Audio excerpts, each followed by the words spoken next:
Kesia-siaan yang tidak sia-sia. Mari kita baca Pengkhotbah pasal 1 ayat yang kedua. Kesia-siaan belaka, kata pengkhotbah, kesia-siaan belaka, segala sesuatu adalah sia-sia. Dalam bahasa asli kata sia-sia dalam satu ayat ini muncul sebanyak 5 kali. Kalau kita cuma 3 kali kan, tapi bahasa asli, bahasa Inggris juga 5 kali dalam satu ayat. Sia-sia, sia-sia, dan sia-sia. Kita bersyukur adanya kitab pengkhotbah di dalam Alkitab kita. Kita harus mensyukuri itu. Walaupun kadang-kadang orang tidak mengerti. Pernah ada seorang teman saya bertanya, loh kok ada kayak kitab gini ya di dalam Alkitab. Yang nadanya pesimis. Tapi kita harus bersyukur, saudara-saudara. Karena kitab pengkhotbah itu isinya sangat realistis. Dengan adanya kitab pengkhotbah ini, kita diingatkan bahwa inilah kehidupan di dunia ini. Hidup manusia dikatakan yang singkat ini, ya yang masih muda mungkin berkata masih panjang. Tapi nanti kalau saudara sudah 20-30 tahun lagi mengamenkan apa yang firman Tuhan katakan. Hidup ini singkat. Kita bersyukur, saudara-saudara. Melalui kitab pengkhotbah ini kita diingatkan bahwa hidup di dunia ini pada hakikatnya adalah sia-sia. Singkat dan sia-sia. Kalau tidak ada kitab pengkhotbah, kita bisa lupa, saudara. Kita akan terpaku hanya kepada dunia saja. Hati kita akan terikat dengan dunia. Pasti itu. Tanpa kitab pengkhotbah, kita akan lupa diri di dunia ini. So itu perlu. Ya, setiap kitab dalam Alkitab ini penting. Tidak ada yang tidak penting. Saya selalu berkata bukan, Alkitab ini sangat ringkas, seringkas-ringkasnya. So itu saudara-saudara, kita bersyukur diingatkan di dalam kitab pengkhotbah bahwa hidup di dunia ini pada dasarnya adalah sebuah kesia-siaan. Sebab itu kata sia-sia itu muncul berpuluh-puluh kali dalam kitab pengkhotbah. Tetapi kita lebih bersyukur lagi karena jauh lebih banyak kitab di dalam Alkitab yang memberitahu kepada kita bahwa hidup ini tidak sia-sia.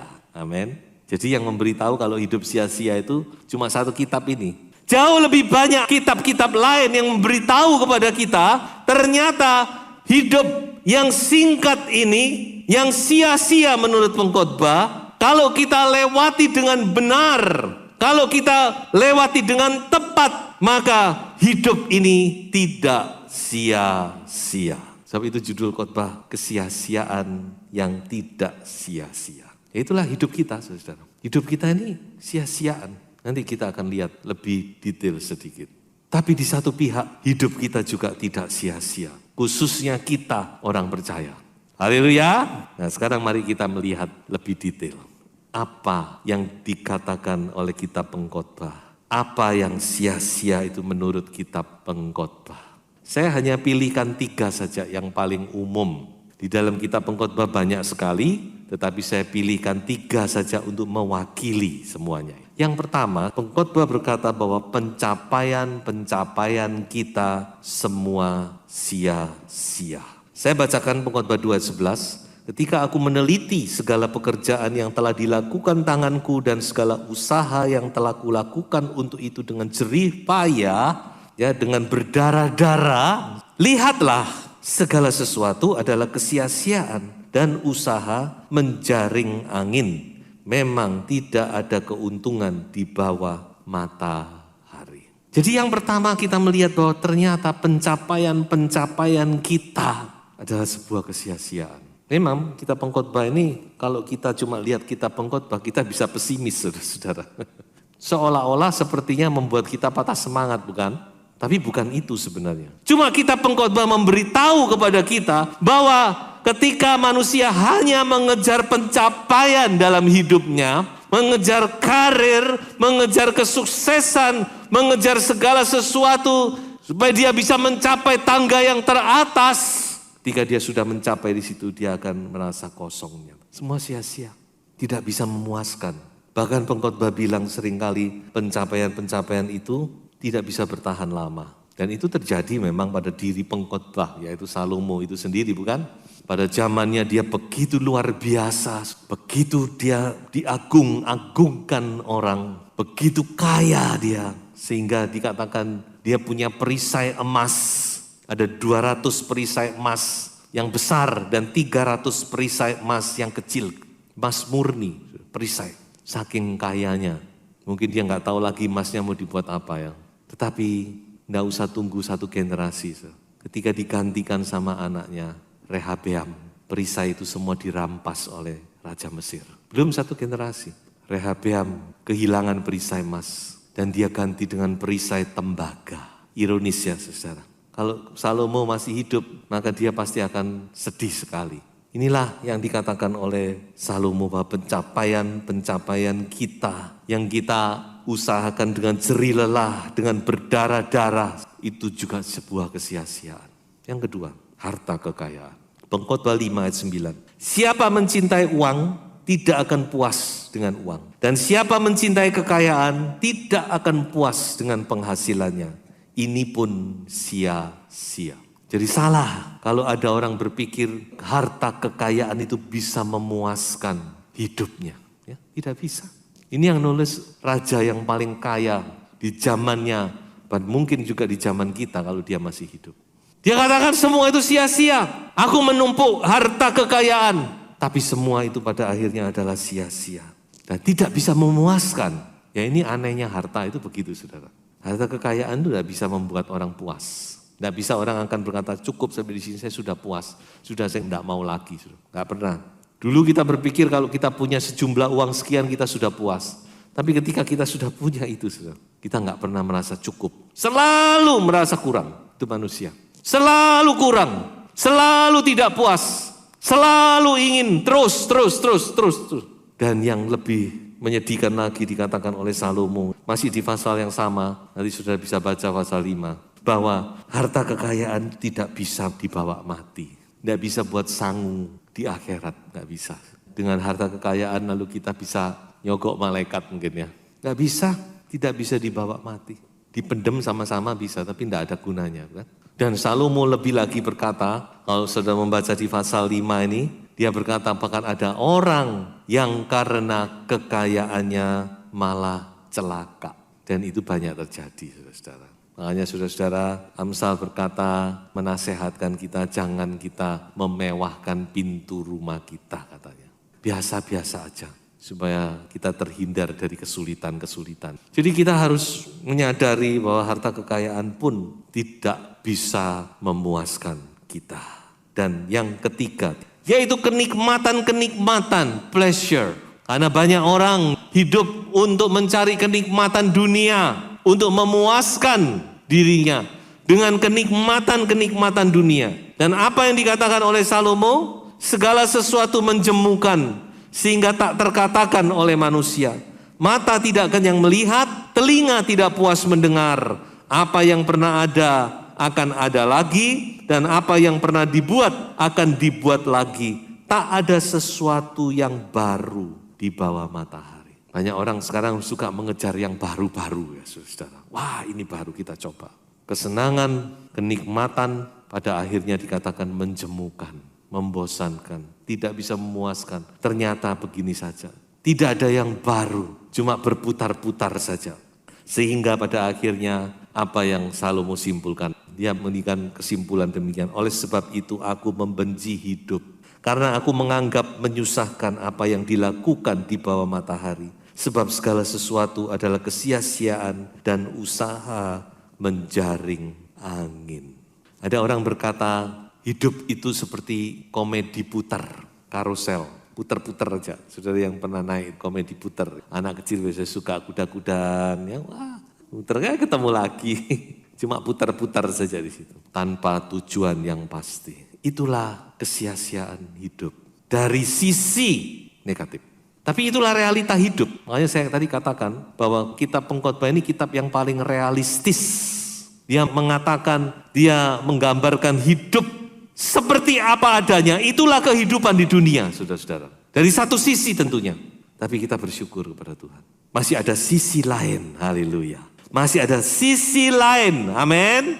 Yang memberitahu kepada kita, yang mengingatkan kita bahwa hidup ini ternyata berharga. Hidup ini tidak sia-sia, haleluya. Hidup ini benar-benar sesuatu yang indah. Itulah kehidupan kita di dalam Yesus Kristus. Karena kita mengenal Tuhan, karena kita diselamatkan, karena kita menjadi anak-anak Tuhan, maka hidup kita ini tidak sia-sia, saudara. Nah sekarang kita mau lihat sisi yang ini. Apa yang tidak sia-sia itu? Mari kita baca yang pertama adalah ibadah kita tidak sia-sia. Mari kita baca ayat ini. Latihlah dirimu beribadah, latihan badani terbatas gunanya, tetapi ibadah itu berguna dalam segala hal karena mengandung janji, baik untuk hidup ini maupun untuk hidup yang akan datang. Haleluya.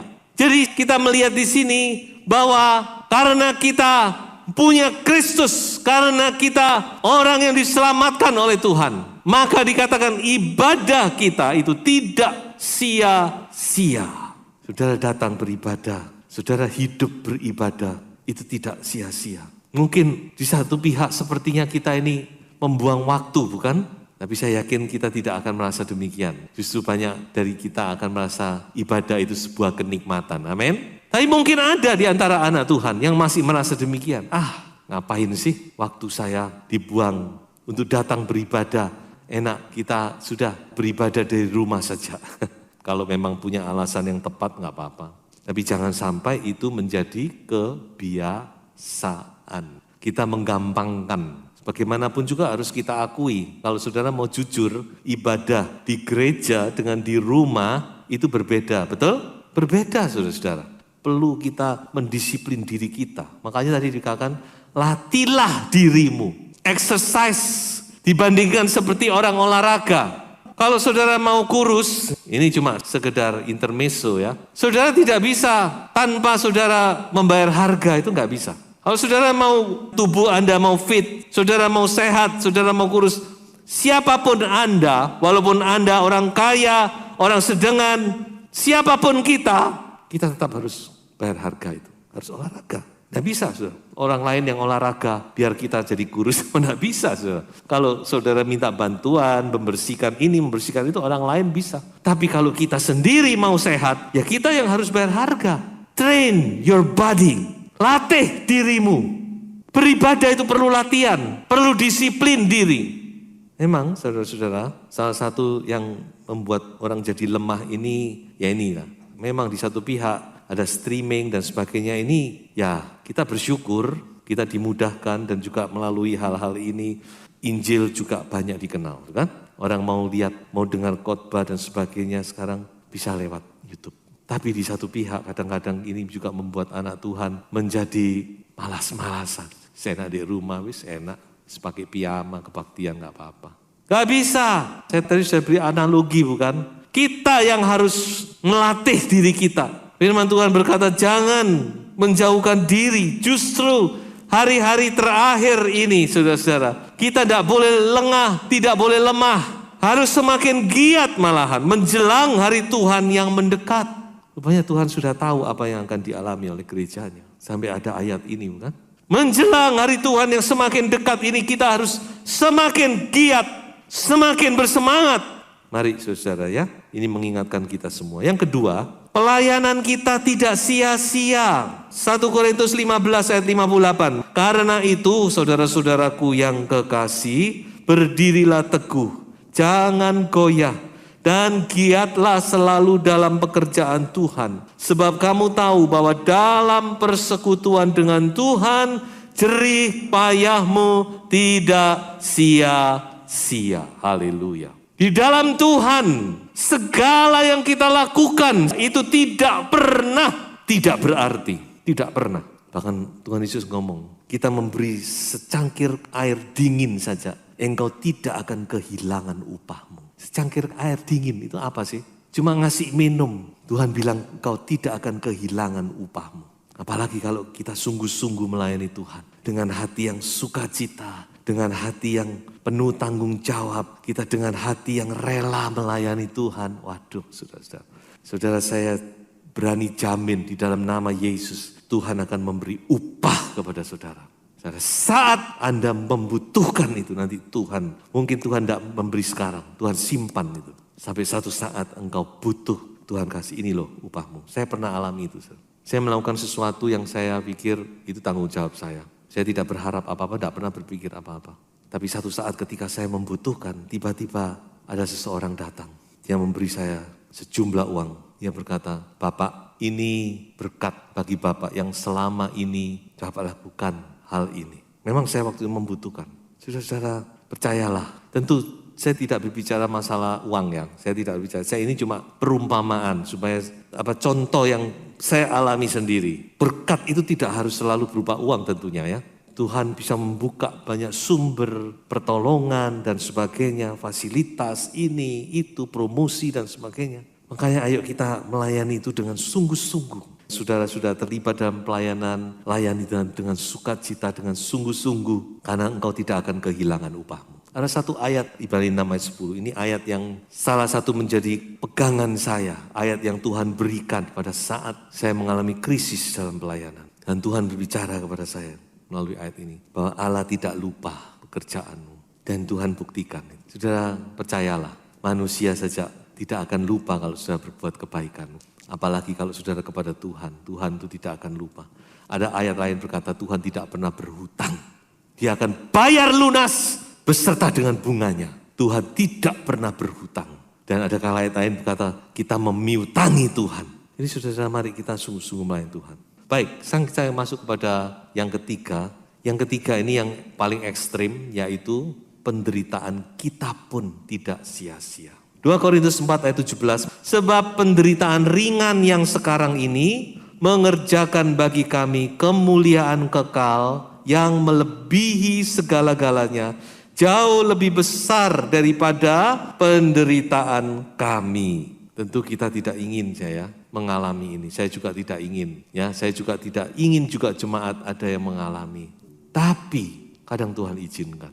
Ada yang Tuhan izinkan kita mengalami sakit penyakit. Ada yang Tuhan izinkan mengalami masalah dalam pekerjaan. Tuhan izinkan loh ya. Jadi bukan karena kita yang salah atau dosa atau bagaimana. Tapi benar-benar Tuhan mengizinkan ini terjadi dalam hidup kita. Maka ayat ini sangat pas untuk kita. Bahwa penderitaan itu pun tidak sia-sia saudara. Haleluya. Karena itu mengerjakan kemuliaan yang kekal. Ada satu ayat berkata bahwa penderitaan dan kemuliaan kita itu sebanding. Seberapa Tuhan izinkan, seberapa juga kemuliaan yang Tuhan akan berikan. So itu para rasul, Paulus, semua terhadap penderitaan itu bahkan mereka berkata, apalagi Paulus ya berkata, aku rindu mengalami, aku ingin, aku minta mendapat bagian dalam penderitaan Kristus.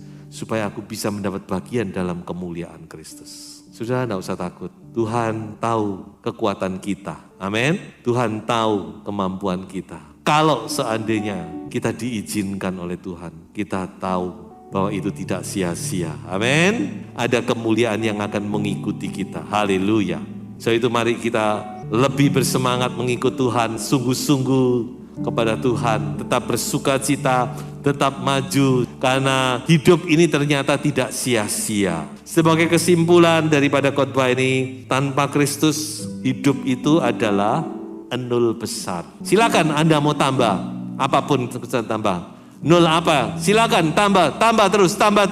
Tapi jumlahnya nol besar. Tapi kalau dengan Kristus, coba perhatikan. Nah, ada satu pribadi, maka semuanya tidak sia-sia. Amin. Tambah nol, tambah kaya rohani dan kaya jasmani. Tuhan Yesus memberkati. Haleluya.